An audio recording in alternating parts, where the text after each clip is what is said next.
Bienvenidos a esta mesa que, con motivo del 350 aniversario de la hechura del Santísimo Cristo de la Salud, hemos organizado en la noche de hoy.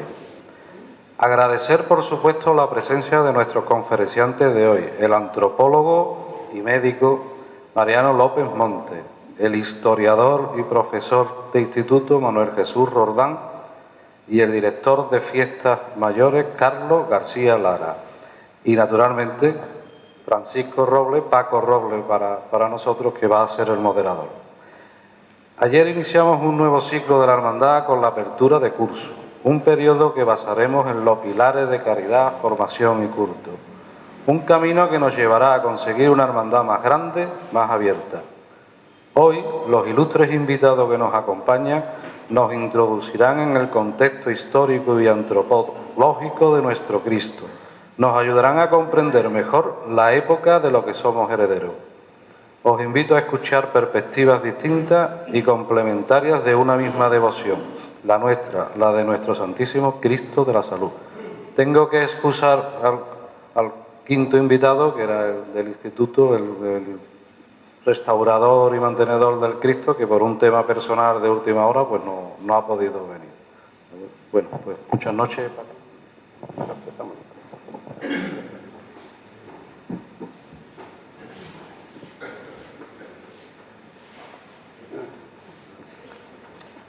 Buenas noches, muchas gracias, querido Javier, hermano mayor de la Hermandad de San Bernardo, por la invitación a este acto. Las mesas redondas tienen una peculiaridad y es que nunca la mesa es redonda. No sé por qué. ¿Por qué le han puesto mesa redonda? Porque nunca es redonda. Y en este caso parece que aquí, más que hablar, parece que vamos a comer. No sé cómo nos verán ustedes, pero a mí me da la sensación de que va a venir ahora mismo un camarero con una bandeja de pescado frito, que es para lo que está la noche, y nos íbamos a poner. Además, en este lugar no sería raro que nos pusiéramos a comer, porque esto era el antiguo hogar parroquial donde se celebraban bodas, bautizos, comuniones, era la BBC de la época, y aquí lo que se hacía era comer, y yo recuerdo que era mucha gente comiendo y muchos niños corriendo, cuando había niños. Ahora ya no hay niños, eran muchos niños dando vueltas corriendo, y la gente, cuando las bodas eran un ratito, la gente se casaba por la mañana, las jarras de cerveza, el tinto, la manzanilla, y después el salchichón y esas cosas, el chorizo y la ensaladilla, y no como ahora que vas a una boda y yo qué sé, es que ya llega un momento en que dices, no sabes ni el día que, tienes que consultar el calendario. Se van sucediendo las cosas hasta que aquello resulta interminable. En fin, una primera reflexión antes de empezar. Es curioso porque estamos celebrando el 350 aniversario de la talla del Cristo de la Salud, y los que hemos vivido en este barrio, pues sabemos, simplemente mirando, no hace falta analizarlo, mirando sabemos que durante los últimos 30 o 40 años, pues yo tengo memoria de casi 50, de 48 años en este barrio. Sabemos que ha cambiado casi todo, ha cambiado la población, han cambiado las tiendas, han cambiado los bares. San Bernardo era un sitio donde se bebían botellines hasta en las tiendas de reparación de automóviles y de motos. O sea, aquí se bebían botellines en todas partes, absolutamente en todas partes. Y ha cambiado la población radicalmente. Sin embargo, hay una cosa que no ha cambiado, y es la cofradía. O sea, quien permanece es el Cristo de la Salud y la Virgen del Refugio. Son los que permanecen en el barrio. Parece que la Semana Santa es lo efímero, lo que dura un rato, como dijo Quevedo, solo lo fugitivo, lo efímero es lo que permanece y dura, y en este caso lleva razón. Vamos a empezar con la mesa redonda. Tengo aquí a 3 auténticos sabios, cada uno en lo suyo. Van a hacer un pequeño turno primero para ir situando el tema en 3 perspectivas diferentes. El primero es mi querido Manuel Jesús Roldán Salgueiro, que es profesor, escritor, amante de la ciudad y hondo conocedor de sus claves. Además tiene un defecto, y es que se le entiende todo. O sea, es de los que hablan y te enteras absolutamente de todo, no como otros que empiezan a dar vueltas, no saben a dónde van y no te has enterado absolutamente de nada. Pero absolutamente de nada. Manuel Jesús Roldán es lo contrario, es un tipo que tiene esa habilidad de explicarlo, contextualizarlo y te ayuda a comprender. Así que te lo voy a decir en plan rancio. Suya es la palabra, como de los pregoneros, Y nos vas a hablar, vas a recrear cómo era la ciudad, cómo era el ambiente de la ciudad en 1669, hacía 9 años que había muerto Velázquez en Madrid, habían pasado 20 años, si no recuerdo si 20 años, ¿no?, de la crisis, de la gran crisis de la peste que diezmó Sevilla, en el 49. Bueno, hay historiadores que dicen que desde ahí parte todas las crisis que han venido después, o sea que aquella crisis fue terrible, ¿no?, la crisis originada por la peste, y llegamos al año 1669. ¿Cómo era aquella Sevilla? Buenas noches. Ahora sí, buenas noches. Gracias por la invitación, gracias Paco por tus palabras. Yo siempre digo, podemos intentar ser muy breves, me llama la atención si no lo somos. Mi idea en esta noche, en esta primera intervención, es contextualizar históricamente la imagen del Cristo de la Salud. Yo lo voy a contextualizar, voy a intentar que se nos entienda bien, en una palabra. Es un tiempo de crisis cuando se realiza. La imagen se hace en 1669 y normalmente nos quedamos en un análisis que suele ser superficial. En muchas ocasiones, si la madera es de cedro, si la policromía es de tal característica o cuáles son las medidas. Pero a mí me gustaría trazar una visión amplia de cuál es el contexto histórico. El contexto histórico lo vamos a dar en 3 o 4 pinceladas, no al centro porque la mesa todavía no está disponible, pero 3 o 4 pinceladas de tipo histórico y de tipo artístico. Sevilla y España en 1669. El contexto es el de crisis. ¿Por qué es el de crisis? Porque 4 años antes se ha muerto el rey con una vida más longeva como monarca de la Casa de Austria, que es Felipe IV. He dicho la palabra crisis y voy a añadir la palabra hipérbole, en el sentido de exageración. El rey Felipe IV había tenido el reinado más largo, 44 años, había tenido 8 hijos en su primer matrimonio, 5 hijos en el segundo y calculamos que unos 30 hijos más fuera del matrimonio. Es decir, eso hace una cantidad aproximadamente de 43 hijos reconocidos, con lo cual la hipérbole, ustedes se pueden imaginar que existía en la España de aquel tiempo. De tantos hijos, curiosamente, llegó a gobernar el más incapaz, Carlos. Carlos, que con el tiempo sería conocido como Carlos el Hechizado, un auténtico fenómeno monstruoso, podríamos decir, de la época, que es el rey bajo el cual se hace la imagen del Cristo de la Salud. Saben todos que Carlos II, conocido como el Hechizado, tenía una tara cromosómica, el síndrome de Klinefelter, hay gente que lo analiza, que entre otras cosas, bueno, pues le hacía tener un aspecto de total ensimismamiento, le hacía parecer incapacitado mucho más de lo que realmente era. Siempre se pensó de él que se iba a morir muy pronto y por eso no lo educaron. Sin embargo, duró hasta 1700, creando un auténtico problema, y es que, entre otras cosas, no podía tener hijos. Ese es el contexto del poder. Fíjense qué contraste tan curioso. ¿Qué pasa, por ejemplo, en 1667, en la ciudad de Sevilla? En la ciudad de Sevilla llega, por ejemplo, una embajada rusa. Todavía era Sevilla, a pesar de, bueno, la caída que supuso lo que estaba comentando Paco, esa epidemia de peste de 1649, todavía éramos una metrópoli, pero una metrópoli absolutamente en decadencia.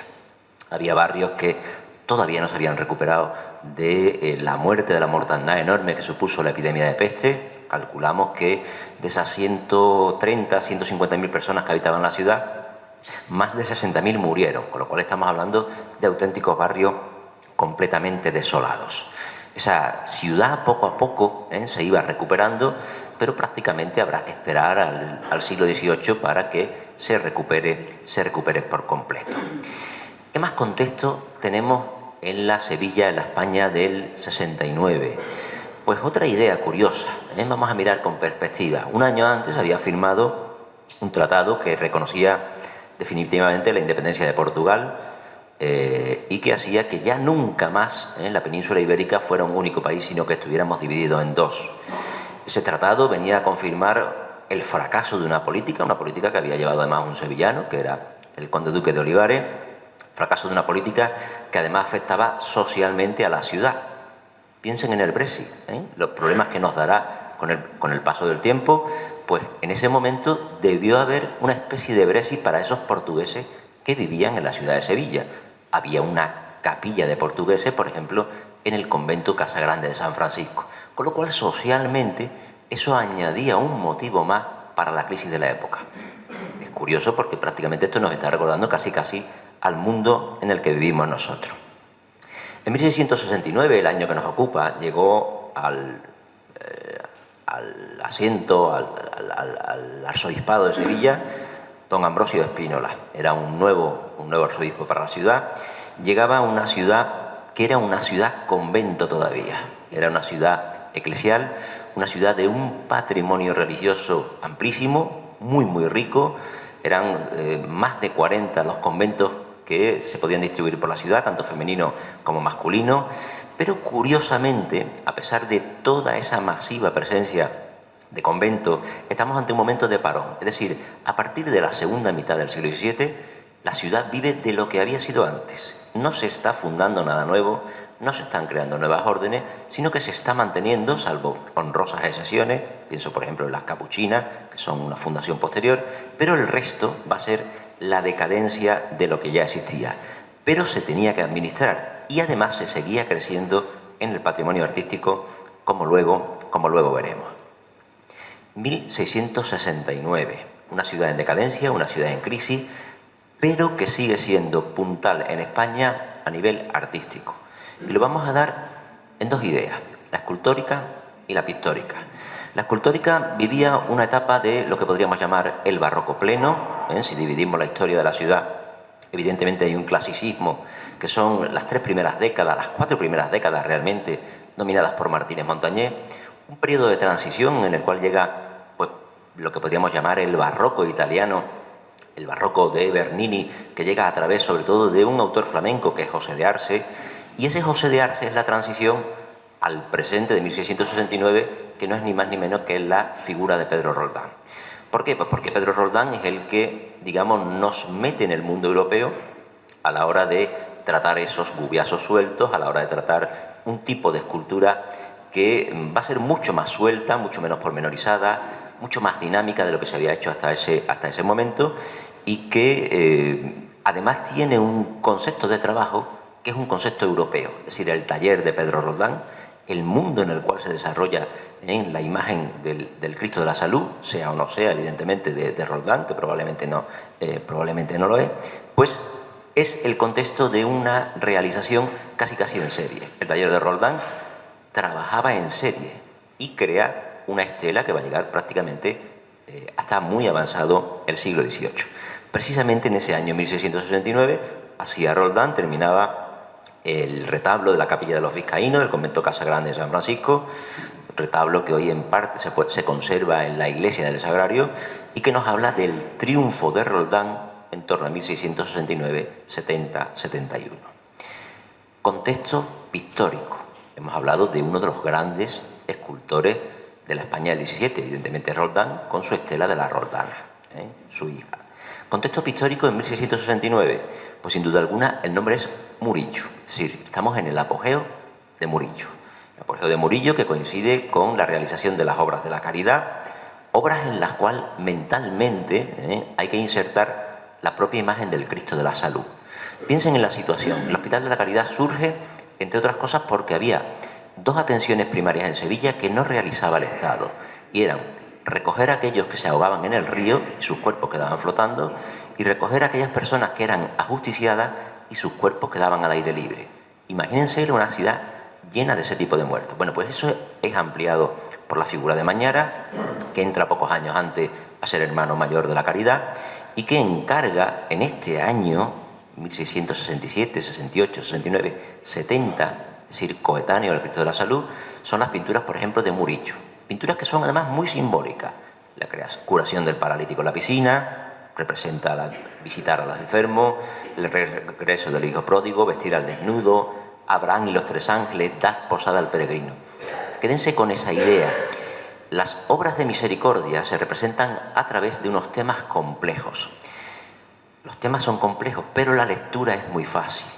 Esto es el triunfo del barroco de la segunda mitad del siglo XVII. La imagen del Cristo de la Salud es una iconografía compleja, quiere transmitir un mensaje complejo, pero la lectura por el fiel del siglo XVII es una lectura fácil, porque llega de forma muy directa. Es el triunfo del Concilio de Trento un siglo después. En el año 1669 es el año casi definitivo del Hospital de la Caridad. Está prácticamente terminada la nueva reforma, solamente queda terminar los retablos de Pedro Roldán. Y eso nos habla de una sociedad, de una ciudad, donde la muerte era constante en la vida diaria. Esta ciudad tan rica artísticamente es una ciudad pobre, pero una ciudad en la cual Miguel de Mañara nos dice que los pobres son la conexión con Dios. La figura de Mañara, la figura de la conexión con Dios, evidentemente tiene mucho que ver con estas imágenes devocionales que están hechas para conectar con Dios. ¿Por qué? Pues porque, como todos saben, y con esto ya voy a terminar, la imagen procede de una escuela de Cristo, una escuela de Cristo que era una forma nueva de entender la religión que surge en Italia. Esa nueva forma de entender la religión partía, entre otras cosas, de algo que en tiempos pasados fue incluso herética, y era la posibilidad de la lectura del Evangelio por parte de los seglares. Es decir, los seglares se reunían en torno a un crucificado, meditaban, oraban, leían el Evangelio, hacían penitencia. Esto luego, bueno, evidentemente, pues es lo que más nos ha quedado, el hecho de que se azotaran, el hecho de que adoraran la calavera, el hecho de que, en cierto modo,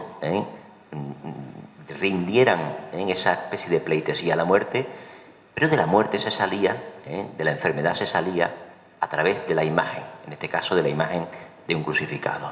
Las escuelas de Cristo, que hubo la del Espíritu Santo, estaba en la calle Corchero, la de San Hermenegildo, la de la Natividad, que todavía se conserva a la espalda de la iglesia parroquial de Santa Cruz.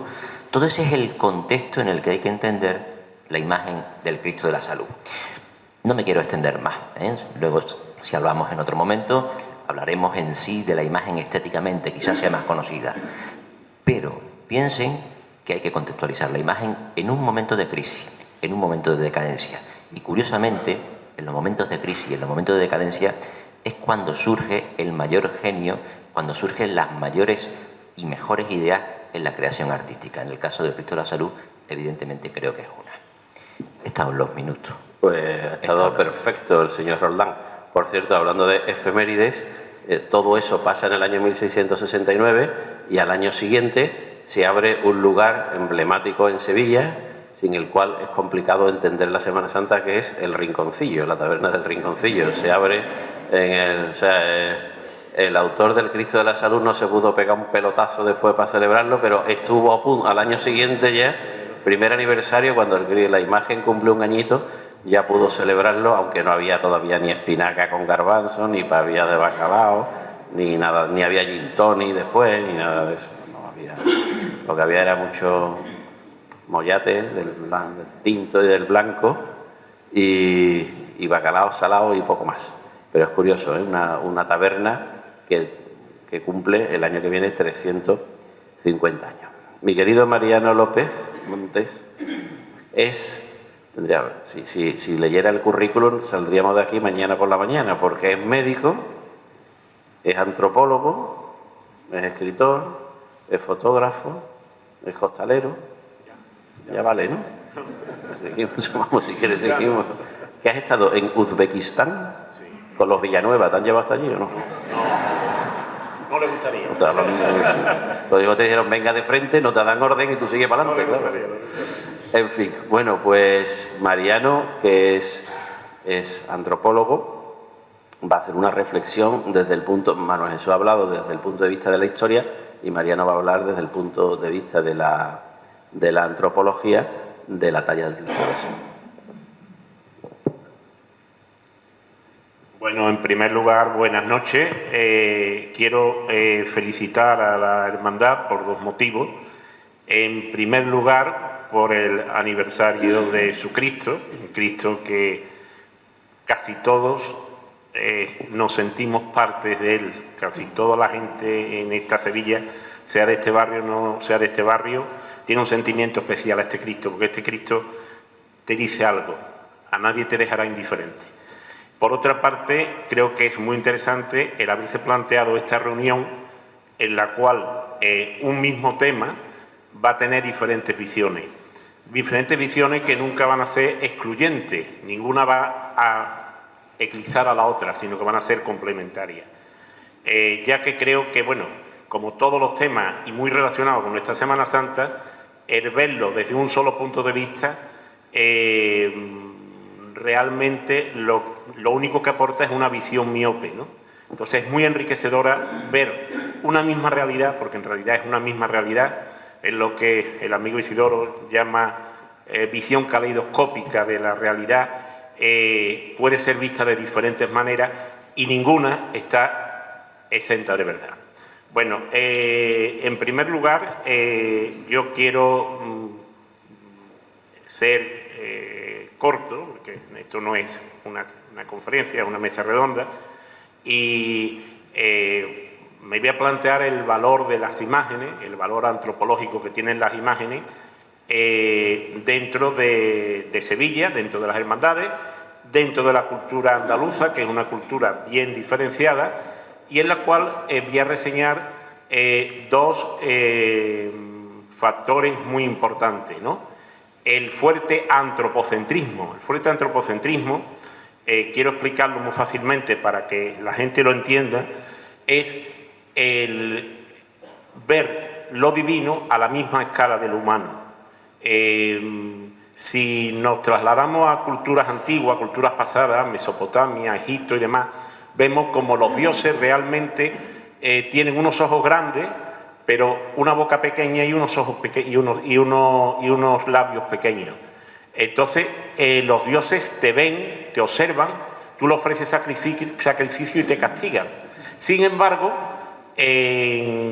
aquí, diríamos, dentro de nuestra cultura, dentro de la imaginería, las figuras son humanas, las figuras te hablan, le hablas, te miran, lo miras, le riñes y ellos te riñen. Esa familiaridad es una de las características típicas de lo que hemos llamado el antropocentrismo. Y otra de las características es la matrifocalidad. La matrifocalidad es la figura de la Virgen, de la Madre, que llega incluso en algunas hermandades, y no voy a poner el ejemplo, de ser tan importante o más que la propia imagen de Cristo. Evidentemente, en esta hermandad,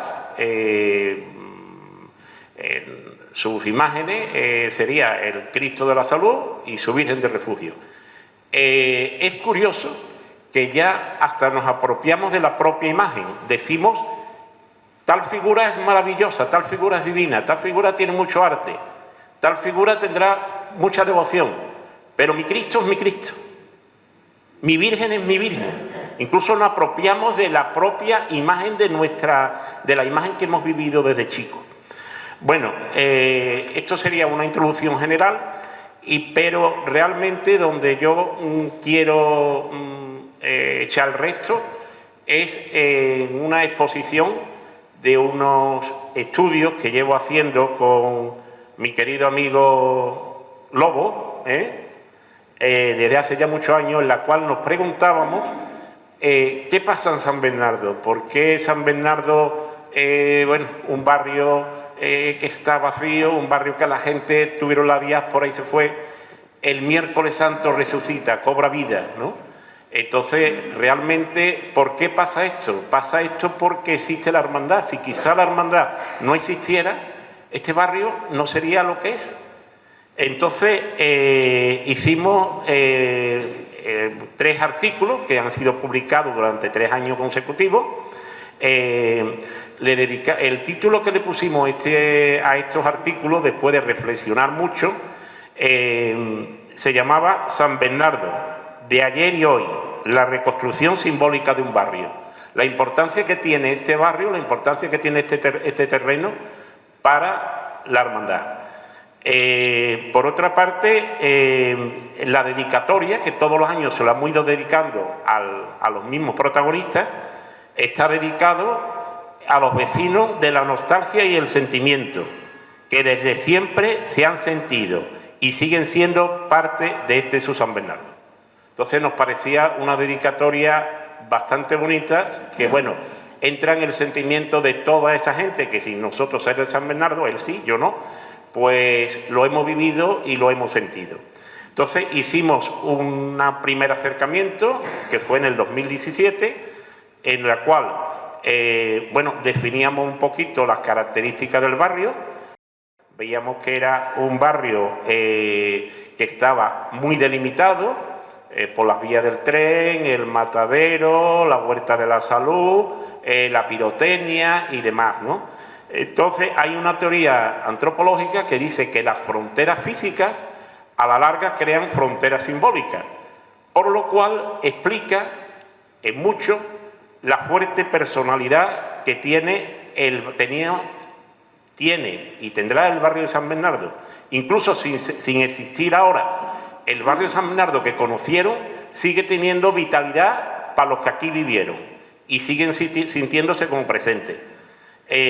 Por otra parte, en ese mismo año vimos como con las dos riadas famosas de 1961 y la del 48, el caserío de San Bernardo se vino abajo, aquellas antiguas viviendas se vinieron abajo y surge lo que se llama la diáspora. La diáspora, es decir, los vecinos de San Bernardo tienen que irse a barrios periféricos. Un barrio eminente obrero se dispersa por otras zonas de la ciudad que eminentemente también obreras. La sentencia de muerte del barrio, no sé si lo quiero aportar, es el Plan de Ordenación Urbana de 1963, en la cual acuerda el no restaurar el viejo caserío y crear en un futuro un barrio de negocio y un barrio, diríamos, de tipo residencial, que prácticamente es a lo que ha ido evolucionando. Entonces, desde este momento ya casi se firma la sentencia de muerte de aquel viejo barrio ya deteriorado. Lo que es más importante, nosotros, como cada miércoles santo, este barrio se revitaliza, este barrio cobra vida. Y creemos y afirmamos que realmente, ¿quién son los que le dan vida a este Cristo? A este barrio, su hermandad, su Cristo del Refugio, su Cristo de la Salud y su Virgen del Refugio. Si no existiera la hermandad, este barrio no se revitalizaría ni se produciría el milagro que acontece cada año. En este primer artículo,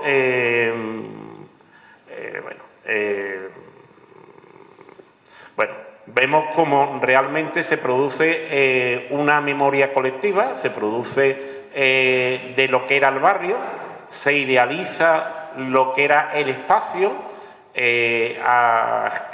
Varios vecinos que le hemos hecho entrevistas nos han contado que, tienen una visión muy idealizada en la cuarto de la familia.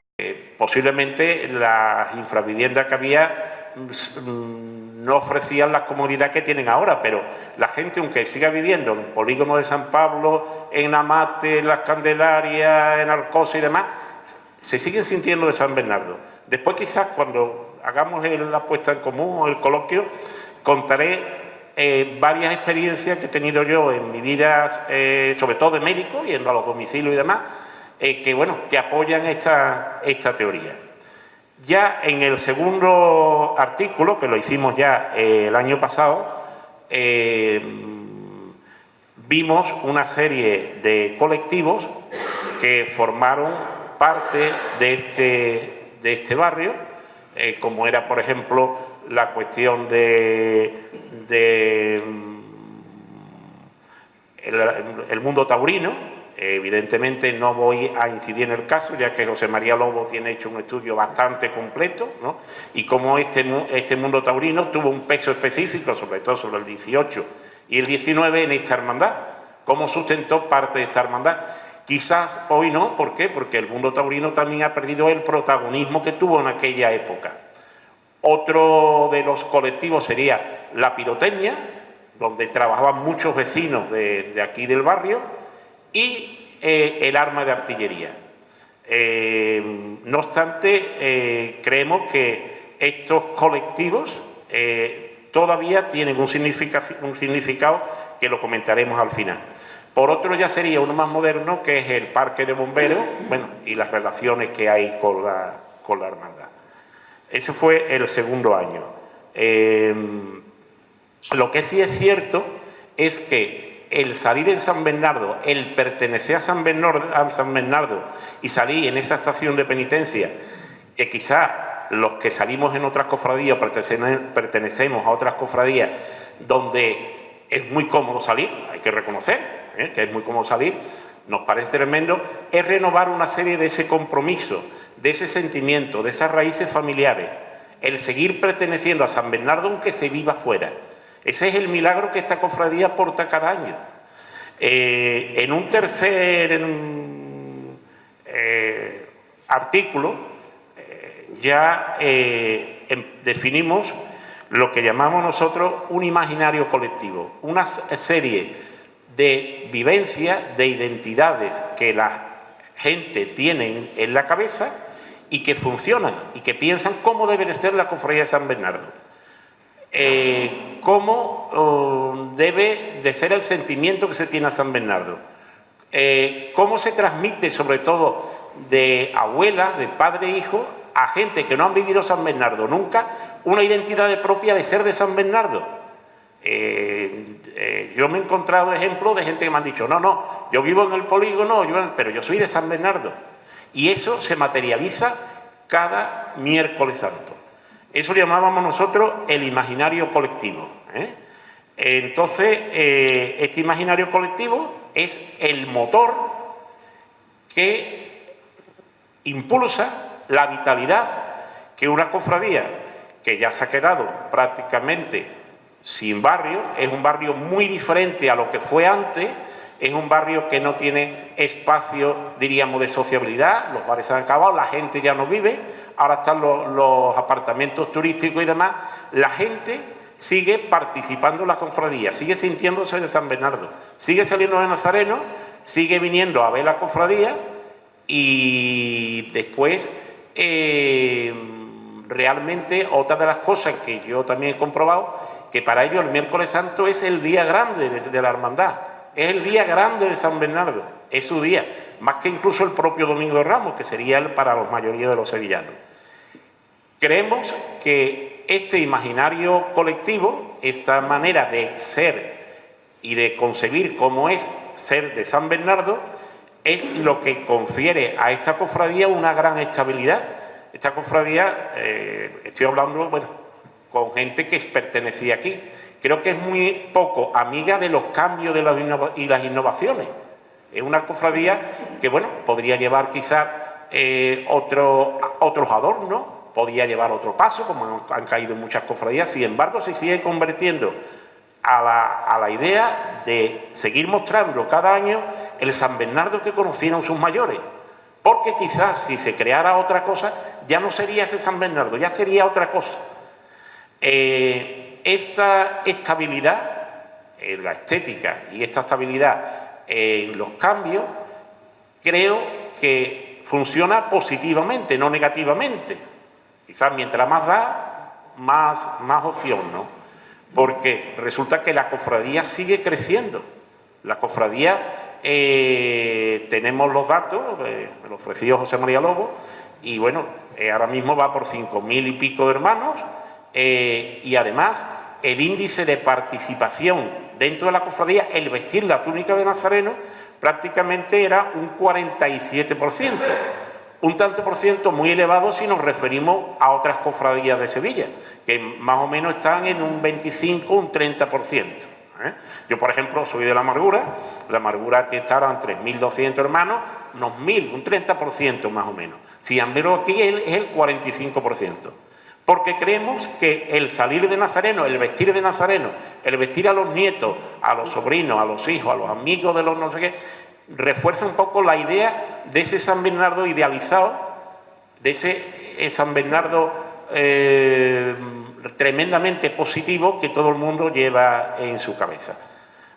Yo voy a dejar esto aquí porque quizás sería interesante el compartir otras experiencias con ustedes. Muy bien. Muy bien, perfecto. Bueno, Carlos García Lara, director general o director de área. Es que a mí lo de director de área, yo es como soy futbolero, me suena lo de área de penalti o área de meta. es un caso casi insólito, podría decir, uno de los pocos casos en el mundo de la política en el que la persona que ejerce el cargo sabe de qué está hablando cuando ejerce el cargo. No sé si me explico. Él sabe de Semana Santa y sabe de cofradías, sabe de fiestas mayores. No se rían porque aquí te encuentra cualquiera en cualquier sitio. Y cuando tú ves el currículum de uno que ha estado en obras públicas, sanidad, educación, asuntos exteriores, tú dices, o es que sabe mucho o es que no sabe nada. Claro, si no sabe nada, da igual donde lo ponga. Como no sabe, no va a saber, pues lo puedes cambiar perfectamente. El caso de Carlos García Lara no. Y además es periodista y sabe mucho de comunicación.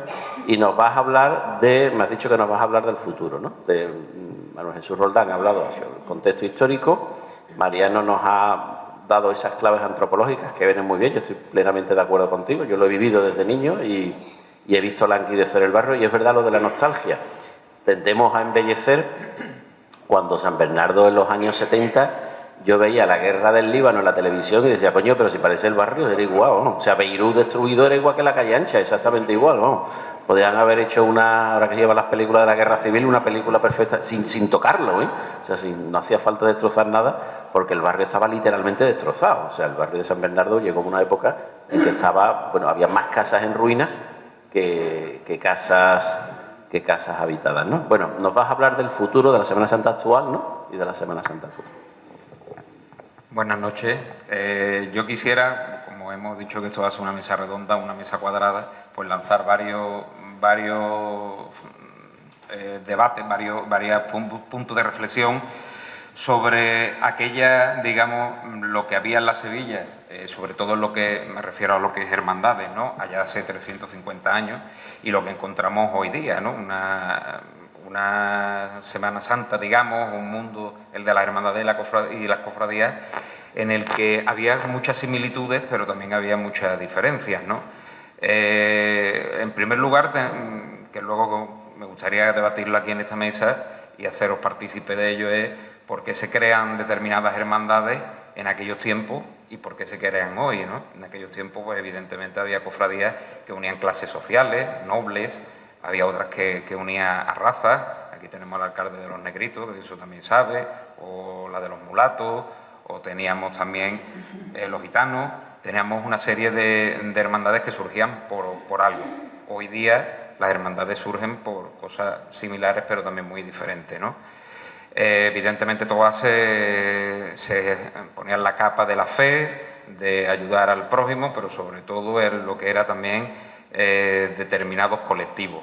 También la de los oficios, ¿no? Tenemos los toneleros, los carreteros, tenemos una serie de oficios que también... ¿Cuál era el mundo de las hermandades por entonces? Pues era muy diferente al que es hoy día, ¿no? Por aquel entonces la Semana Santa se organizaba pues en torno a una serie de hermandades en la que ni siquiera salía el 20% del número de hermandades que salen hoy en la Semana Santa de Sevilla y a la calle, ¿no? Buscando unos datos, como bien le ha dicho Manuel Jesús, evidentemente la peste de 1649 y luego la otra que hubo de 1676, que lo olvidamos, pero que también afectó de manera importante a Andalucía, influyó de forma negativa en el mundo de las hermandades. Eso, como también ha dicho él, luego hizo que reflotaran una serie de personas con ingenio que subieron, hicieron que en el siglo XVII ya y luego el XVIII fuera la edad de oro de la Semana Santa bueno, ahí tenemos a Pedro Roldán, tenemos a Ruiz Gijón, tenemos una serie de artistas, José de Arce, Andrés Cansino, que evidentemente vinieron a revolucionarlo todo, ¿no? Pero como decía, en aquella época hubo que establecer un marco normativo.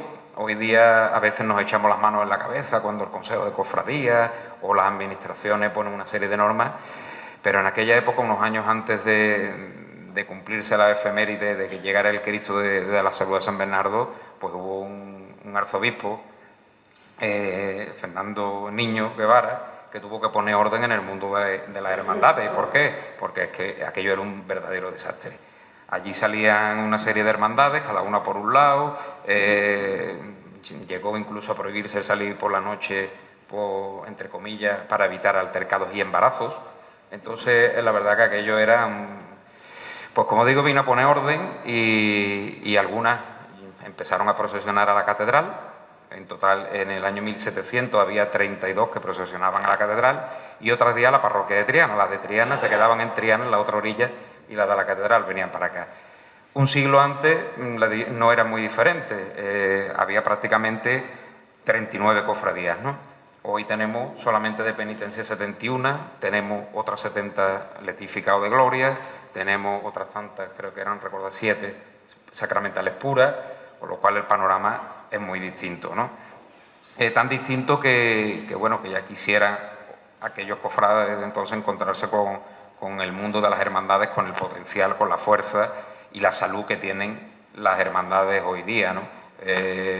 Todo ello ha llegado a conformar un universo y convertirlo en una fiesta de interés turístico internacional, la cual todos los años, desde el área de fiestas mayores, tenemos que ir renovando para que siga teniendo, gracias también a todos vosotros, la importancia que tiene, ¿no? Como digo, hoy día lo de la organización, pues bueno, difiere en la forma, pero también, como he dicho, hubo que poner orden.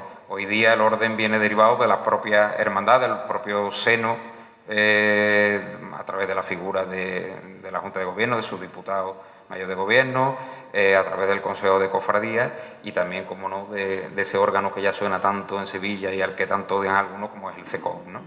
En el cual pues estamos tanto el Ayuntamiento, el Estado Central, está la Junta de Andalucía y el Consejo de Cofradías, ¿no? Afortunadamente todo está mucho más controlado que antes, ¿no? El nivel en el que nos movemos pues es desorbitado en comparación a lo que había por entonces. Por entonces aquí salía la gente a la calle y aquí no había ni obstáculos, no había problemas. Habréis visto estampas antiguas, entre ellas las propias que tenéis vosotros colgadas en la página web, en la que se ve el antiguo palio de la Virgen del Refugio o el del Cristo de la Salud, en aquellas estampas antiguas con las calles adoquinadas, en la que prácticamente había muy poquita gente alrededor de los pasos. Hoy hemos llegado a unos niveles brutales de aforo que nos obligan a tomar determinadas medidas que quizás a veces no sean comprendidas, pero que sí son necesarias, ¿no? Yo tengo, por ejemplo, aquí unos datos que he traído, que si quieres luego los comentamos, pero solamente para que os hagáis una idea de la magnitud que tenemos hoy día comparado con aquella Sevilla de hace 350 años. Esta Semana Santa hemos quitado solamente en Semana Santa 2.000 obstáculos de la vía pública. Cuando hablamos de obstáculos, pues hablamos de marmolillos, hablamos de señales de tráfico, hablamos de farolas, de rótulos, que por cierto el miércoles santo es la segunda jornada del día que más obstáculos se retiran después del martes, ¿no? Otra de las cosas que son diferenciadoras, que me gustaría también poner sobre la mesa, es las hermandades evidentemente surgen por un fin social, un fin religioso, son sus dos principales premisas. Hoy día las acciones sociales de las hermandades, y entre ellas también la vuestra de San Bernardo, pues digna de elogio, ¿no? Pero también tiene ese impacto, también repercute de una manera económica en la ciudad. Me gustaría también abrir esa línea de debate, porque evidentemente si aquella Sevilla de hace 350 años estaba en crisis, era pobre, estaba enferma, hoy día, pues aunque también la economía de vez en cuando se resiente, pero vivimos en una época económica muy importante en el sector de las hermandades y cofradías, ¿no? Hablamos de que, por ejemplo, solamente la Semana Santa representa para la ciudad el 1,40% del Producto Interior Bruto. Eso viene a ser unos 400 millones de euros. Diréis, bueno, pero es que la carrera oficial genera 3,8 millones de euros, que luego se reparte entre las hermandades, luego hay que quitar los gastos, no, las cosas hay que ser realistas. Pero eso repercute en la ciudad en una creación de riqueza muy importante. No quiere decir no quiero decir con esto que esto sea el punto vital o fundamental de las hermandades, ni mucho menos. Lo que quiero abrir es otro debate de lo que se encontró la hermandad hace 350 años y de lo que hoy afortunadamente tenemos y podemos manejar, ¿no? Si queréis, yo lo dejo aquí y ahora empezamos la línea de debate y bueno, lo que queráis también vosotros. Muy bien, muchas gracias. Yo, sintiéndolo mucho, voy a leer una cosa, porque como dice Mariano, Fíjense, lo taurino que se mete una entrada de toro al lado. Es que los paralelismos son, en esta ciudad es imposible sustraerse a las coincidencias. Como decía Mariano, la Semana Santa tiene muchos puntos de vista, muchos enfoques, y hay uno que es el literario, que es el que nos sirve para soltar lo que realmente vivimos y que va más allá o más acá, en este caso, de lo social o de lo artístico. Me he permitido escribir, no iba a escribir nada, no pensaba escribir nada, pero antes de ayer, mientras estaba haciendo la cena, pues uno no sabe por qué, pero en esos momentos siempre me acuerdo de mi madre, y al acordarme de mi madre, al recordar que iba a celebrar el día de mi santo, que es hoy, aquí en San Bernardo, que iba a volver a San Bernardo, curiosamente, el día de mi santo, pues no tuve más remedio que escribir esto. San Bernardo no es un barrio para mí. Es una forma de recordar ese tiempo que se fue de las manos y de los relojes, de los atardeceres que contemplaba desde la azotea de mi casa, con una luz de palmeras al fondo, con la palma de la giralda debatiéndose entre los malvas y los naranjas, entre los dulces amarillos y los inevitables añiles que le cedían el paso a la noche. Sostiene Borges que no recordamos los lugares, sino el tiempo que pasamos en esos lugares, y eso es San Bernardo para mí. Una manera de regresar a la infancia, esa Arcadia que Cernuda situaba en el tiempo sin tiempo del niño, en la luna llena de la Semana Santa que alumbra el asombro de quien no le teme a la muerte por una sencilla razón, porque aún no ha alcanzado esa conciencia de su finitud. Recuerdo una tarde de un día como el de hoy. Era el día de mi santo y la felicidad que había en una caja de galletas, en una sonrisa de mi madre, en la mesa camilla que era el centro del mundo para aquel niño que hoy vuelve aquí con el fardo de la nostalgia atado a la espalda. Aquella casa ya no existe, como la madre que se fue hace 12 años, y parece que fue ayer, como la caja de galletas, que hoy es un surtido de desengaños, de pérdidas, de chocolate bañado en melancolía. Hoy regreso para hablar del Cristo de la Salud, el mismo que le negó a mi madre esa vocación que la habría librado de los dolores de su nombre. Ese Cristo que se colaba en el dormitorio de mis padres cuando lo alumbraba el haz de luz de los bomberos, ese chorro luminoso que convertía el agua en una claridad misteriosa que dibujaba la silueta del crucificado en las paredes de la alcoba, como en una estampa del poeta argentino Oliverio Girondo, exactamente igual. Este Cristo de la Salud vino a verme cuando lo busqué para que librara del mal a quien lleva la sangre de mi sangre. Aquel miércoles santo lo encontré en la noche estrecha de la calle ancha, cuando más falta me hacía, y estaba quieto, abrazado al sueño de la muerte que se refleja en la sangre de los claveles, en el dolor morado de los lirios. Es inexplicable que pueda caber tanta dulzura en el cuerpo muerto de un crucificado, como es inexplicable que ese mismo Dios permita que el dolor habite en las entrañas, en la médula, en los huesos de alguien que no le ha hecho mal a nadie. Esto es la Semana Santa para mí, y esto es el Cristo de la Salud, lo inexplicable. El misterio que nos deja en el umbral del conocimiento, en el atrio de la emoción, en el zaguán de lo que no tiene solución. Lo demás es adorno, corneterío que eriza la piel, chicotás talladas con la gubia de la delicadeza, armonía en bordados y volutas, belleza ordenada que viaja por los siglos para cuajar en una tarde de marzo. Pero lo importante no está ahí. La Semana Santa está dentro de nosotros. La procesión siempre va por dentro. Como la ausencia del amigo que volvió al barrio en una caja de madera cuando el Cristo estaba en el altar mayor, esperándolo. Lo vi. Vi cómo lo protegía con sus brazos abiertos mientras su cuerpo reposaba a sus pies. Sigo sin creerme la muerte de Fernando, tan torero que expiró en la puerta del Príncipe junto al río que nos lleva. La Virgen del Refugio aquella mañana ya tenía el vestido de torear en el pollero, como si quisiera acompañarlo en el último paseillo de la vida. Y el hijo, al que tampoco nos explicó por qué se lo llevó tan pronto, lo protegía con su abrazo clavado al hierro candente de la esperanza. Si me preguntáis qué es el Cristo de la Salud, os diré que es eso, la pregunta que nunca se responde. ¿Por qué permites el dolor del inocente? La muerte temprana de quien se bebía la vida a borbotones y a botellines. Nunca ha hecho algo tan serio como brindar por el amigo en la peña del equipo de sus amores, un miércoles santo de luz y ausencia, con la luz del Cristo tallada en los candelabros que buscan el cielo en sus alturas de cera. Brindamos con un botellín gélido, como le gustaba decir a Fernando. La cruz del campo era el alfa y el omega del Vía Crucis de la nostalgia, y el crucificado, de espaldas, era un signo de interrogación que rompía la verticalidad de la cruz, la geometría de la teología. He aquí la médula de mi Semana Santa, la fiesta de los débiles. Nietzsche nunca la celebraría porque buscaba al superhombre que supera a Dios.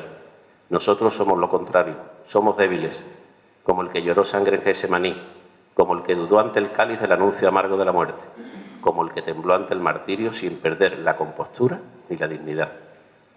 Y ahí está la respuesta.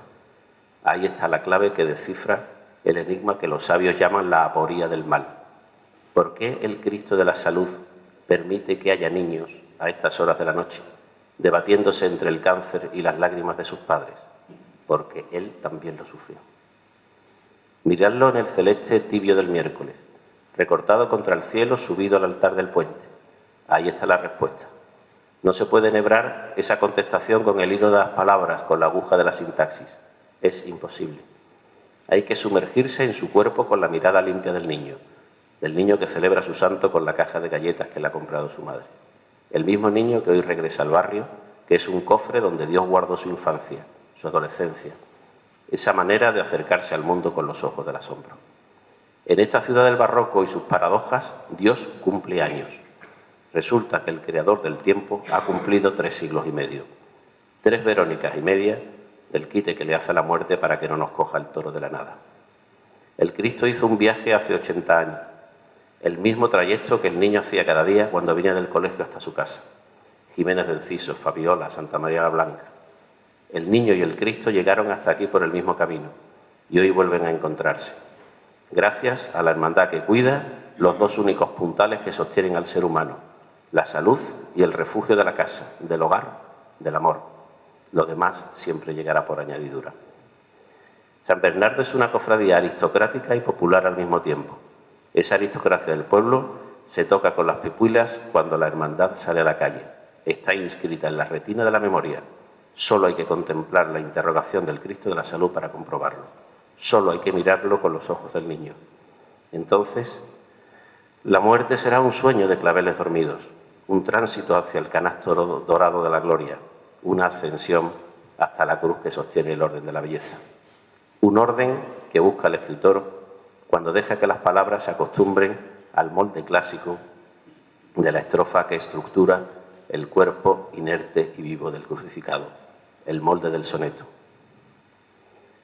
El sueño te corona la cabeza, dejando en suspensión esa dulzura que quiebra la verdad de tu cintura y fija la flexión de tu certeza.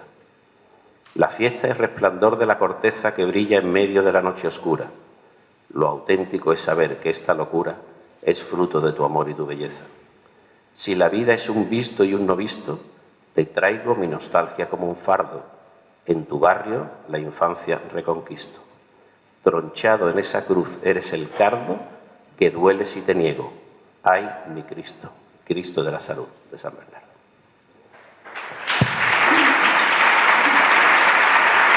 Hay temas bastantes para debatir. El primero es curioso porque, claro, estamos hablando de la efeméride del Cristo, que no es la efeméride de la hermandad. Con lo cual, ahí hay la primera, digámoslo así, la primera paradoja o la primera contradicción en teoría de la Semana Santa. Cuando la Semana Santa estamos muy acostumbrados que las imágenes van por un lado, las hermandades van por otro lado, hay hermandades que han tenido varias imágenes, hay imágenes que han pertenecido a otras hermandades, incluso hubo épocas, señor Roldán, que las imágenes se prestaban. O sea, los romanos y estas cosas iban de un lado para otro sin ningún... y titulares que se prestaban. Y bueno, costalero, aquí se ha prestado todo, aquí se ha prestado absolutamente todo, ¿no? Y túnica, y varita, y todo, capataces, aquí se ha prestado todo. Abundando en lo que tú decías, Carlos, creo que hay una cosa, las fronteras tuyas, que le imprime carácter en esta cofradía, que es el barrio, evidentemente, ¿no? Y estamos hablando de un barrio de arrabal. Por eso cuando en el siglo XX hay gente que se sorprende de que se funden cofradías en San Gonzalo o en el Tiro de Línea o en el Cerro, eso es lo tradicional. Porque San Bernardo era, en el siglo XVIII, cuando se funda, estaba tan lejos en el imaginario de la época como esto, ¿no? ¿Cómo lo veis? Yo creo que también hay que ponerse en la mente de quién conoce ese tipo de cofradías. Pero aquí todos estáis hablando de que conocíais, de que conocéis esta hermandad, de vuestras experiencias. Yo también tengo mi experiencia aquí en el barrio. Evidentemente hace 40 años, cuando mi abuela vivía en la antigua peña bética de la Puerta de la Carne, arriba, en los pisos, y también fue una de las que en su día, de las víctimas, digamos, del urbanismo, que tuvo que irse del barrio y cambiar, ¿no? Sí es verdad que sin embargo, mi memoria, evidentemente... En aquella época esto era un arrabal, pero era un arrabal cercano, era uno de los arrabales más cercanos a la ciudad, lo cual no impedía que al estar extramuros, piensen que al estar extramuros, cualquier lugar de Sevilla era un lugar inhóspito, es decir, la muralla ofrecía protección contra las riadas, aunque muchas veces las riadas entraban dentro de la ciudad, contra los asaltos nocturnos, contra cualquier tipo de injerencia extranjera, etcétera, etcétera. Entonces el vivir fuera de la muralla era vivir en muchas ocasiones incluso fuera de la legalidad. Entonces esto era un barrio extramuro.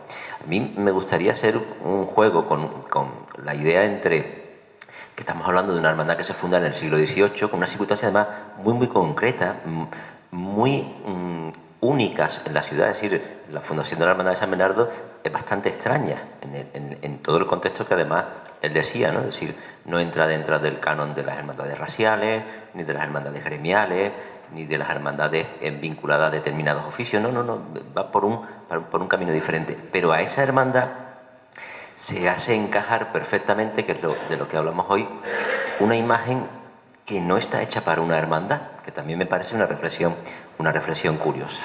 ¿Y por qué encaja perfectamente? Bueno, para mí se me ocurría ahora una idea, además al hilo un poco de lo que decía Mariano. Yo no creo que en la clase de ayer o antes de ayer, yo doy Historia del Arte en segundo bachillerato, y empezábamos a hablar de el arte griego. Y yo a los alumnos de arte griego, de segundo bachillerato, les decía, la escultura griega sigue una máxima, que es una máxima del filósofo Protágoras, que decía algo así como: el hombre es la medida de todas las cosas. Si eso lo aplicamos a la escultura conecta con, en aquellos casos, el fiel griego del siglo V a.C. La medida del Cristo de la Salud entra dentro de la máxima de Protágoras, la medida de ser una medida humana. No es un Cristo especialmente grande, no es un Cristo especialmente llamativo en lo que es su gesticulación, es un Cristo de oratorio, porque es un Cristo hecho con la idea de una medida cercana. Curiosamente, esa medida cercana, que está hecha para un oratorio, por eso tiene esa visión frontal, por eso tiene esa sensación de que realmente lo contemplamos bien cuando lo estamos viendo de frente, curiosamente tiene todas las papeletas para no encajar una cofradía. Y curiosamente, cuando se hace ese traslado a la cofradía de San Bernardo, encaja perfectamente, lo cual rompe muchas veces todas esas teorías que tenemos con respecto a cómo debe ser una imagen, etcétera, etcétera. Aquí en esta imagen triunfa porque está al nivel humano y porque tiene la medida humana y porque conecta con el hombre. Con lo cual eso rompe con todas las teorías que muchas veces podemos dar. Que si el marco, que si estamos en el arrabal, que si estamos en otro sitio. La Semana Santa es muy problemática para las teorías por eso. Porque estaba hablando antes, Carlos, de las hermandades gremiales. Ya no existen los gremios, pero siguen las hermandades. Hermandades raciales.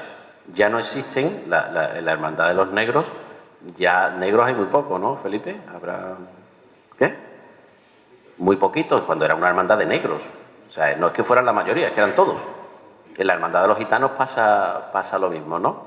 Incluso hermandades, y ahí quiero que se explaye un poquito más Mariano, hermandades de barrio siguen existiendo, aunque el barrio ya no exista como tal. Existe el barrio geográficamente, que es el caso de San Bernardo. Existe el barrio geográficamente, pero ¿qué porcentaje, Javier, de hermanos de San Bernardo viven en San Bernardo?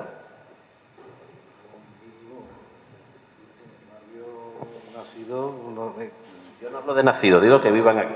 Que vivan aquí ahora mismo, muy poquitos. Muy poquitos, cuando tradicionalmente eran hermandades en las que el 90% de la gente, de los hermanos, vivían en el barrio. Y si no vivían ellos, vivían sus padres o vivían sus hermanos, vivían tenían un anclaje familiar. Sin embargo, la mayoría, y hay que añadirle no solamente a los hermanos, sino a los que no somos hermanos, pero volvemos ese día, y cuando volvemos no vamos a un barrio a ver una cofradía. Es algo mucho más personal, mucho más sentimental. O sea, tú no estás, cuando tú pasas por una calle, no, esa calle tiene tu memoria y tu infancia, tu juventud, tu adolescencia también, ¿no? Eso desde el punto de vista antropológico, ¿cómo se ve?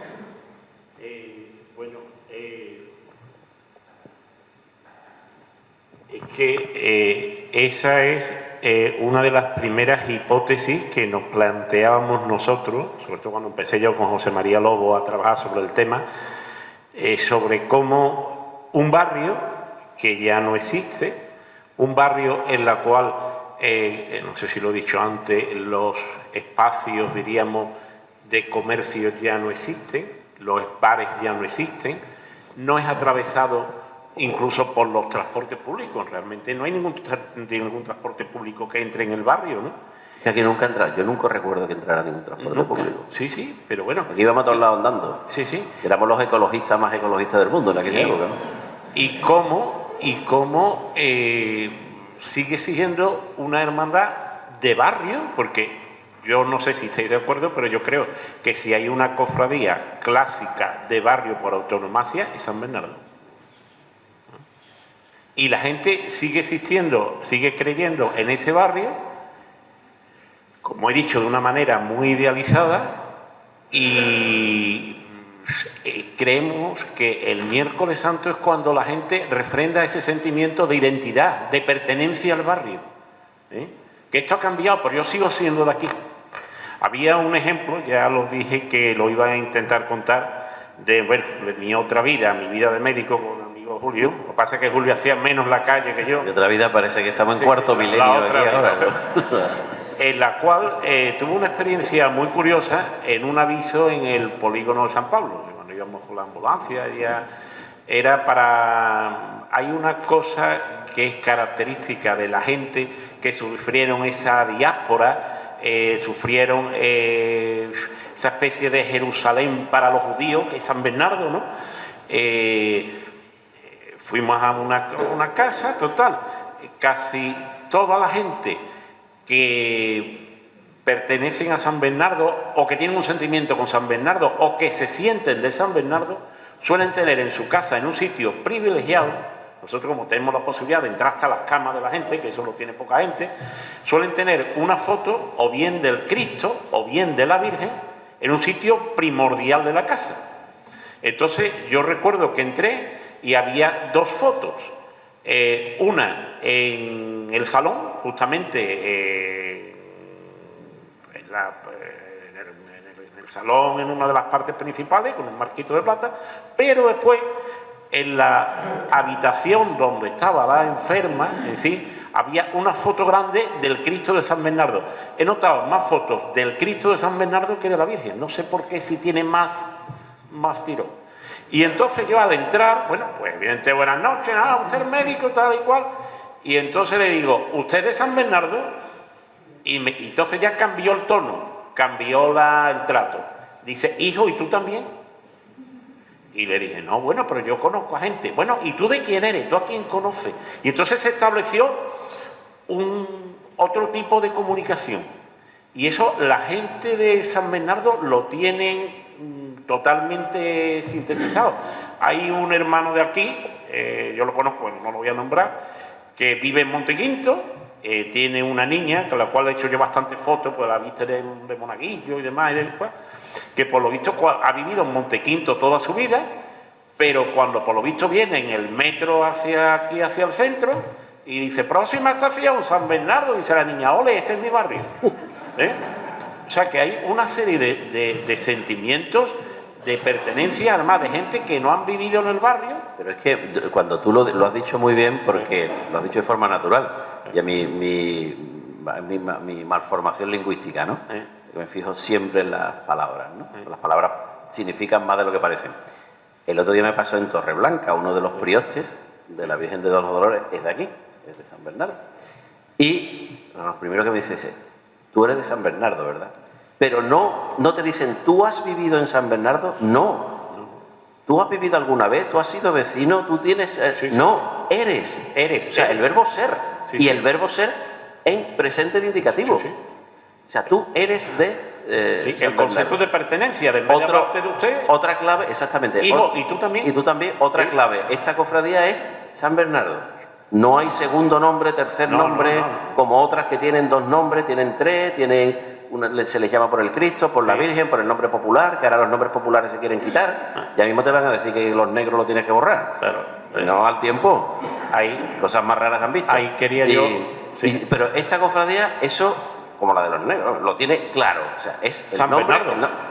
y ya está. Sí. Y el Cristo de la Salud es el Cristo de la Salud Y o la- el Cristo de San Bernardo indistintamente. Y no pasa nada. Y nadie nadie se se va a cabrea, nadie ofender se porque cabrea. le digan el Cristo de San Bernardo. No, es el nombre del barrio y ese es el nombre de la... Y esa es la clave. Lo que tú decías antes, Carlos, lo de la fundación de las nuevas hermandades, la expansión de la Semana Santa, ¿cómo lo ves? Bueno, y una de las cosas que quería decir es que San Bernardo, pues, evidentemente, ha sido víctima de la deslocalización del urbanismo. Sin embargo, tiene algo que ha mantenido, como bien hemos dicho, ese arraigo de la gente aquí en su barrio, ¿no? ¿Qué ocurre? Pues que a San Bernardo lo que está ocurriendo con nuevas hermandades es lo que ocurrió con San Bernardo en el siglo XVII. Salen nuevas necesidades. Cuando se va la gente al polígono de San Pablo después de la riada, pues van subiendo necesidades hasta que se crea una hermandad allí y evidentemente, pues hoy, fíjate la fuerza que tiene el polígono de San Pablo, ¿no? O por ejemplo Torreblanca. Se van creando situaciones en las que además el urbanismo lo permite. San Bernardo quizás es un caso como le está ocurriendo a muchas del centro, que es cada vez más difícil llegar, más complicado, pero sin embargo logra mantener a sus hermanos ese arraigo popular y ese arraigo de familia. Mi familia, por ejemplo, vivió toda la vida en Santa Clara de Cuba y sin embargo eran todos de San Bernardo. Yo le preguntaba por qué, decía, no sé, es que nos cae bien. Es una hermandad además que cae bien. En el ámbito de la Semana Santa cae bien y tiene ese arraigo antiguo, con sabor y demás que sigue manteniendo, que gusta en estilo, ¿no? Que sigue gustando en la Semana Santa. Bueno, señores, ya va siendo hora, ¿no? Vamos, de tomarnos un podollín, digo yo. En breve, lo más breve que pueda, algo de la talla. Yo sé que la talla no está documentada, bueno, está muy documentada, pero no está claro. Entonces, Bueno, la talla, como saben, proviene de una escuela, la Escuela de Cristo. Es importante señalar que las escuelas de Cristo, lo comentaba yo antes, eran una apertura, hoy las entendemos a lo mejor desde un punto de vista como muy lejano, ¿no? Pero eran una apertura a rendir un culto muy particular y muy personal, insisto, la idea de personal, y eso hace que se creen en torno, bueno, había dos formas de entenderlo, en el siglo XVI fueron los ejercicios espirituales en torno a los crucificados jesuitas, digamos que en un nivel intelectual más popular, en las escuelas de Cristo lo que hacían es que se pudiera rezar en torno a la figura de un crucificado. Esta concretamente, como saben, se realiza en 1669, desconocemos el nombre del autor porque tenemos el apunte de la realización de la obra, se hace por la Escuela de Cristo del Espíritu Santo, estaba en la calle Corchero, la actual calle Tetuán, de allí pasó por varios sitios, saben que ahí hubo otra en San Hermenegildo. Esto me interesa mucho porque me parece muchas veces milagroso el ver la historia de las imágenes, cómo se han movido a otros lugares, a la propia de la Escuela de la Natividad y cómo luego se recupera después de la pérdida del anterior crucificado por la Hermandad de San Bernardo. Analizando la imagen, evidentemente siempre se han hecho conjeturas en torno a ella, ¿no? Se habló de José de Arce, prácticamente descartado por aquello de que él fallece antes del momento del encargo de la imagen, pero evidentemente hay que verlo en un contexto amplio. Es decir, cuando nosotros hablamos de autores, yo creo que nos deberíamos quitar la idea de lo que hoy entendemos que es un autor. Un autor en el siglo XVII podían ser 2 o 3 manos, o 2 o 3 personas perfectamente. Porque estamos hablando de, cuando yo he hablado antes del taller de Roldán, pues el taller de Roldán tenía muchas similitudes, muchas personas alrededor que intervenían en la propia realización de las obras. Pienso, por ejemplo, en la figura de Montañés, y siempre hablamos de Juan Martínez Montañés, y cuando Juan Martínez Montañés realiza, pues, por ejemplo, el retablo de San Isidoro del Campo, allí participan otros oficiales de su taller. Esos oficiales de su taller eran Juan de Mesa, era Ocampo, era Juan de Oviedo, era Felipe de Villegas, es decir, los números uno del momento, ¿no? ¿Qué ocurre aquí? Bueno, pues que si estamos hablando o apuntando, siempre apuntamos, y yo creo que va muy acertada el apunte hacia Andrés Cansino. Andrés Cansino es maestro de Gijón, pero cuando hablamos de maestro estamos hablando de una relación tan cercana que podía participar uno u otro. Y estamos hablando de un tipo de figura, un tipo de imagen que entra dentro de esa estética en torno a 1660, a partir de 1660. ¿De dónde viene? Pues evidentemente viene de una influencia italiana que había llegado a través de Arce, que de Arce pasa por Cansino, pasa por Francisco Antonio Gijón y llega evidentemente a Pedro Roldán, que es la de tratar eliminar las tallas o el gubiaso pormenorizado que hacía Montañés, que hacían los autores de la primera mitad del siglo XVII, y dar un despastado muy rápido, que son esos planos que trataba el propio Bernini, ¿no? Entonces nos estaríamos moviendo evidentemente entre Cansino, entre el propio Gijón, entre el mundo de Pedro Roldán. Es decir, yo he hablado del taller de Pedro Roldán porque Pedro Roldán va mucho más allá de la figura de un autor. Era un concepto propio de tal como era Rubén en la primera mitad del siglo XVII, es decir, era un concepto casi industrial, de muy buena calidad, pero un concepto casi industrial. Luego los demás detalles, pues creo que lo sabemos, ¿no? Es una obra que mide 1,75, una obra que está hecha en cedro. Esto es importante. El cedro era caro, es decir, esto es una obra, cuando lo encargan los fieles de la Escuela de Cristo, evidentemente disponían de dinero para pagar cedro y no pagar pino de Flandes, que era más barato. Pino de Flandes se empleaba normalmente para los ensamblajes de los retablos o la arquitectura de los retablos. Si se disponía de dinero, se optaba por el cedro. En este caso se optó por el cedro, con lo cual quiere decir que se opta por probablemente un imaginero de primera calidad y evidentemente por una obra que se puede pagar y pagar bien. Y luego desconocemos otros detalles, es decir, tan importante en la imagen es la figura del escultor como la figura del policromador, que sería un pintor de la época. Esto muchas veces se nos escapa, ¿no? Pero si de Montañés conocemos pues a Pacheco, conocemos a esos pintores que le policromaban las imágenes, en la segunda mitad del XVII muchas veces eso es menos conocido, ¿no? Bueno, pues estamos en la estela de Murillo, ¿no? Es decir, en todas esas pléyades de autores que están trabajando. Esto es importante además contextualizarlo en un momento que Sevilla, lo hemos hablado antes, es una ciudad en crisis, pero es una ciudad que, por ejemplo, tiene una academia de dibujo al modo europeo, donde participa Roldán, donde participa Valdés Leal, donde participa el propio Murillo, y donde hay un arte que no solamente se está haciendo, sino que además se está enseñando, ¿no? Pues en ese contexto es donde yo creo que hay que situar la figura del Señor. Yo, abundando en lo que tú dices, cuando hablo de la aristocracia popular de San Bernardo, hoy trabajando para un proyecto que tenemos sobre Romero Murube, en su pregón de la Semana Santa, Romero Murube habla también de la aristocracia, de lo popular. O sea, el pueblo en Sevilla, cuando el pueblo se pone a hacer las cosas bien, las hace de una forma refinada y exquisita, no de una forma populachera, ni muchísimo menos. Entonces, el arte popular es un arte de una gran categoría. Y a mí siempre me llama muchísimo la atención, se me viene un amigo nuestro a la cabeza, Luis Méndez. Luis Méndez es un tipo joven, sobradamente preparado, y ahora ha sacado la cátedra en Historia del Arte en la Universidad de Sevilla. Un experto en el siglo XVII, el tío que más sabe uno de los 2 o 3 que más sabe de Velázquez del mundo.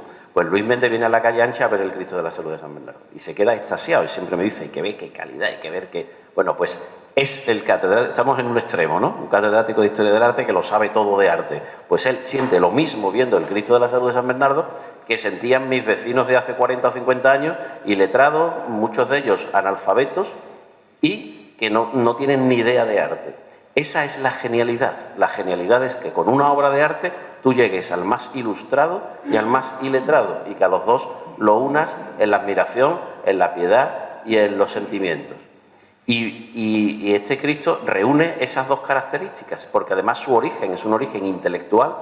Tú sabes perfectamente mejor que yo que se hacían encargos para jesuitas, Cristo de la Buena Muerte, de los estudiantes, para escuelas de Cristo, para personas que tienen un nivel intelectual altísimo, un nivel teológico altísimo, Cristo de la Clemencia, y necesitaban una imagen de mucho valor artístico, de mucho valor conceptual, como tú dijiste al principio de tu intervención de la primera, que creo que está muy atinado, que dicen muchas cosas. Sin embargo, esa misma imagen, la misma imagen sirve para que el pueblo llano experimente exactamente lo mismo. Y no me quiero poner trascendental, pero eso tiene un nombre. Es que eso es el cristianismo. Es que en el cristianismo nadie es más que nadie. O sea, a los ojos del Cristo todos somos exactamente iguales. Es lo que nos libra a los malos. Yo por eso digo que soy cristiano. Porque claro, los malos así nos libramos y no nos ponemos en el pelotón de los torpes. Y cuando dice que los últimos serán los primeros, yo digo, maestro, ahí lo has bordado. O sea, y el hijo pródigo. O sea, que al final los malos somos los que tenemos más ventaja en esto, ¿no?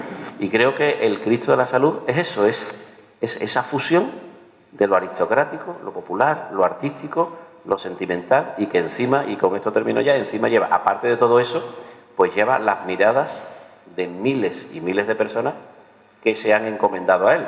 Y recordemos una cosa, las imágenes tienen nombre. Y si hay algo valioso en esta vida, y todos lo sabemos, la salud. Ya lo demás, más o menos nos aviamos. Los botellines los buscamos. Los encontraremos. En eso no ha variado tampoco el barrio, ¿eh? Eso no ha variado absolutamente nada. Bueno, tú cierras el acto, que para eso eres el hermano mayor. Bueno, yo me he ilustrado escuchando, me habéis, creo que enfocado perfectamente la idea que teníamos. Está claro que nosotros, como dice mi amigo Antonio, cuando lleguemos a la casa grande, si no vemos la cara de Dios, la cara del Cristo de la Salud, nos vamos a llevar un disgusto, ¿no? Nos volvemos directamente, ¿no? Os agradezco enormemente que nuestra devoción la hayáis valorado de esta forma, ¿no? O sea, no estamos equivocados nosotros tampoco, ¿no? O sea, nosotros le tenemos en San Bernardo, yo siempre digo, aquí es devoto todo el mundo del Cristo, ¿no? Es la gran devoción de esta hermandad, ¿no? Está la Señora, está la Virgen del Refugio, y más en su palio, ya una cosa excepcional. Pero el Cristo de la Salud yo creo que es el que está en el corazón y en las casas de todos los hermanos de San Bernardo, ¿no? Y bueno, no me queda más que agradeceros vuestra presencia, que es un honor haberos contado con ustedes, y aquí tenéis vuestra casa de verdad. ¿Vale? De acuerdo, muchas gracias.